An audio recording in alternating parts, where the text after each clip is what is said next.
Ayong bungkag mga mananap. So, naarapan ko rin karon sa Barangay Banate para i-witness ang ilang Bisnog Festival and founding anniversary.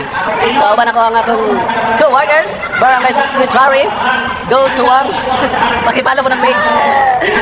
Mga una po dito guys, ay kagahapon dito sa Pinadapla Festival. Abang-abang lang sa kanilang mga butahe.